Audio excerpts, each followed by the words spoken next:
আমেরিকার সঙ্গে চলমান যুদ্ধের অবসান চায় ইরানের প্রেসিডেন্ট মাসুদ পেজেশকিয়ান। তবে আত্মসমর্পণ করে নয়, বরং ইরান শক্তি ও মর্যাদার অবস্থান থেকে যুদ্ধ শেষ করতে চায় বলে জানিয়েছেন তিনি।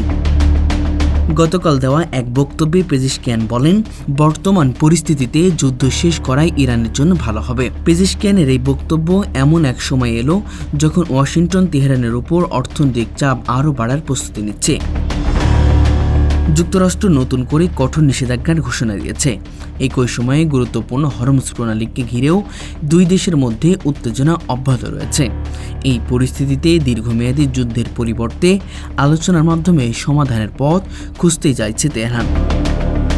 ইরানের প্রেসিডেন্ট সাম্প্রতিক আলোচনা হওয়া সমঝোতাকেও সম্মানজনক ও মূল্যবান বলে উল্লেখ করেছেন। তার দাবি, ওই আলোচনায় ইরান কোনো ধরনের আত্মসমর্পণ করেনি, বরং জাতীয় স্বার্থ মর্যাদা অক্ষুণ্ণ রেখে সমাধানের পথ খোঁজা হয়েছে। তবে যুদ্ধ শেষের পথ এখনো সহজ নয়। এর আগে দুই দেশের মধ্যে একটি অন্তর্বর্তী সমঝোতা হলেও নির্ধারিত 60 দিনের মধ্যেই স্থায়ী চুক্তিতে পৌঁছানো সম্ভব হয়নি। হরমুজ প্রণালী নিষেধাজ্ঞা, সামরিক কর্মকাণ্ড এবং ইরানের পারমাণবিক কর্মসূচি, এইসব ইস্যুতে এখনও রয়েছে গভীর মতবিরোধ। এর মধ্যে ইরানের অর্থনীতিতে যুদ্ধ ও নিষেধাজ্ঞার চাপ বাড়ছে। তেলের রপ্তানি ও বাণিজ্য বাধাগ্রস্ত হওয়ায় দেশের অর্থনীতিতে তৈরি হয়েছে বড় ধরনের চাপ। ফলে যুদ্ধের পাশাপাশি কূটনৈতিক সমাধানের প্রয়োজনও তেহরানের সামনে আরও গুরুত্বপূর্ণ হয়ে উঠছে।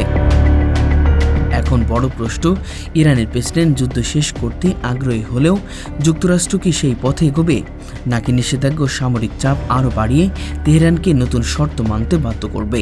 দুই দেশের পরবর্তী পদক্ষেপই নির্ধারণ করবে দীর্ঘদিনের এই সংঘাত এবার সত্যি শান্তির পথে যাচ্ছে নাকি আবারও বড় উত্তেজনার দিকে মোড় নিচ্ছে।